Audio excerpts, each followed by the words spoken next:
जी भाई नवगिरे।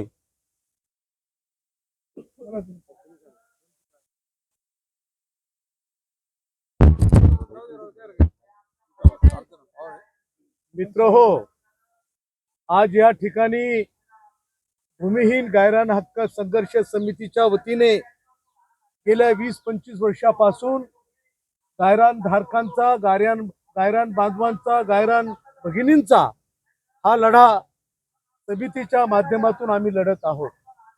शेवटी आम्हाला हा निर्णय येऊन पोहोचलेला आहे, निर्णय घेण्याची पाळी आलेली आहे की सरकारला काँग्रेसचं सरकार असो, सेनेचं सरकार असो, भाजपचं सरकार असो, राष्ट्रवादीचं सरकार असो, आजपर्यंत कोणत्याही सरकारनं गायरान धारकांना न्याय देण्याचं काम केलेलं नाहीये।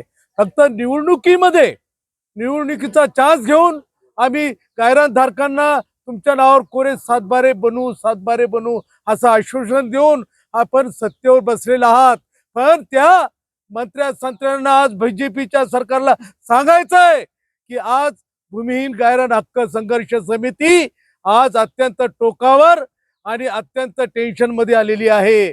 आणि ह्या मंत्रिमंडळाच्या सरकारला आता आम्ही आमचा सातबारा घेतल्याशिवाय राहणार नाहीये। नसता तुमच्या पॅन्टी आम्ही सोडूया, आम्ही तुमच्या पॅन्टी सोडल्याशिवाय राहणार नाहीये, काही मंत्र्याला आम्ही फिरू देणार नाहीये।